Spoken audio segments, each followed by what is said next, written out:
Good morning everyone. तो आपका स्वागत है चेतन एकेडमी में। तो आज ट्वेल्थ के बायोलॉजी जीव में जनन के चैप्टर से हम लोग पढ़ेंगे। तो चलिए हम पहला क्वेश्चन पढ़ते हैं क्या है।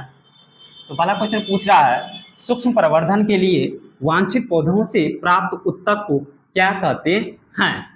Option number scion, option number B stock, option number C explant, option number D तना।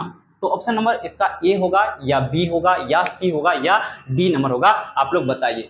सूक्ष्म प्रवर्धन हम लोग जानते हैं ना, सूक्ष्म प्रवर्धन के माध्यम से पौधों को बहुत ही तीव्र गति से विकसित किया जा सकता है। तो जो भी पौधा का पार्ट लेता है, उस पौधे के पार्ट का जो टुकड़ा है उसका नाम क्या रखा गया था, आपको वही बताना है। तो बताइए ऑप्शन नंबर ए होगा या ऑप्शन नंबर बी होगा या ऑप्शन नंबर सी होगा या ऑप्शन नंबर डी होगा। चलिए अब हम इसका आंसर बताते हैं। इसका जो आंसर होगा वह होगा ऑप्शन नंबर सी। कौन सा होगा? Option number C. हम जिसको बोलते हैं एक्सप्लांट, जिसको क्या बोलते हैं?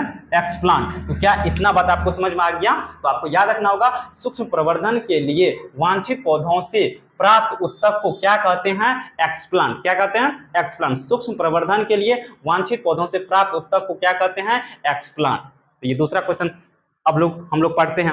दूसरा क्वेश्चन में क्या है, भ्रूण के किस भाग से मूल का निर्माण होता है। ऑप्शन नंबर ए दिया मूलांकुर, ऑप्शन नंबर बी दिया प्रांकुर, ऑप्शन नंबर सी दिया भ्रूणपोष, ऑप्शन नंबर डी दिया हाइपोकोटाइल। तो बताइए इसका आंसर क्या होगा, आप लोग बताइए, कमेंट में लिखिए।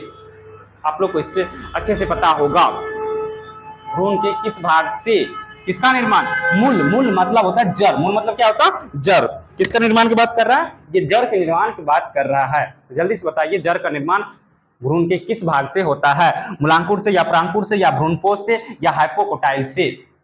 हाइपोकोटाइल से किससे होता है निर्माण, आपको याद रखना होगा। क्या आप लोग जानते हैं? तो इसका आंसर जो होगा आप लोगों को पता है, ऑप्शन नंबर ए होगा। ऑप्शन नंबर क्या होगा? ए होगा। यानी कि मूलांकुर से, हम लोग जानते हैं कि मूलांकुर से भ्रूण के मूल का निर्माण होता है। मूलांकुर से किसका निर्माण होता है? मूल यानी कि जड़। मूलांकुर से जड़ का निर्माण होता है। आपको याद होगा प्रांकुर से प्रारोह का निर्माण होता है। प्रारोह मतलब तना, प्रारोह मतलब क्या होता है? तना। हम लोग को ये अच्छे से पता था। क्या इतना बात आपको समझ में आ गया? भ्रूण के किस भाग से मूल का निर्माण होता है? तो मूलांकुर से। भ्रूण के किस भाग से मूल का निर्माण होता है? मूलांकुर से। अब आइए क्वेश्चन नंबर 3 हम लोग पढ़ते हैं। ठीक है, क्वेश्चन नंबर 3 क्या है? पौधा का वह भाग जो विषाणु जनित रोगों से मुक्त होता है। आपको ये क्वेश्चन समझ में आ गया? क्या पूछ रहा है कि पौधा का ऐसा कौन सा भाग है जिसमें विषाणु कभी भी नहीं लगता है, यानी विषाणु से वह मुक्त रहता है। ये क्वेश्चन पूछ रहा है। बताइए ऐसा पौधा का कौन सा भाग है जिसमें विषाणु ही नहीं लगता कभी। क्या करा? ऑप्शन नंबर क्या? कक्षस्थ कलिका। बताइए क्या कक्षस्थ कलिका ऐसा होता है? बी नंबर ऑप्शन शीर्षस्थ विभजोतक कोशिका, उसके बाद सी नंबर है जनन कोशिका, ऑप्शन नंबर डी में है फ्लोएम। तो बताइए इसका आंसर कौन होगा? ऑप्शन ए होगा या ऑप्शन बी होगा या ऑप्शन सी होगा।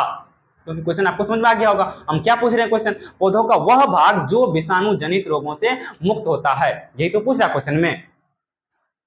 आप लोग जल्दी से इसका उत्तर कमेंट में लिखिए, इसका आंसर क्या होगा जल्दी से बताइए।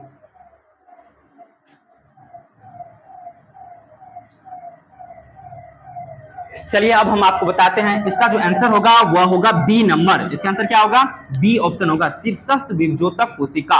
मतलब बी नंबर ऑप्शन होगा जिसमें विषाणु कभी भी नहीं लगते। पौधा का वह भाग है जिसमें कभी भी विषाणु नहीं लगते। सोचिए ये पौधा कैसा भाग है जिसमें विषाणु कभी लगते ही नहीं है। पौधे के अन्य भाग में विषाणु लग सकते हैं, उससे वो रोगग्रस्त हो सकते हैं, बीमार पड़ सकते हैं, लेकिन विभजोतक कोशिका कभी भी, शीर्षस्थ विभजोतक की बात कर रहे हैं, विषाणु नहीं उसमें लगते हैं। क्या इतना बात याद रहेगा? आज के लिए इतना ही। यदि ये वीडियो आपको लोगों को पसंद आया तो कृपया वीडियो को लाइक करें, शेयर करें और चेतन एकेडमी को सब्सक्राइब करें।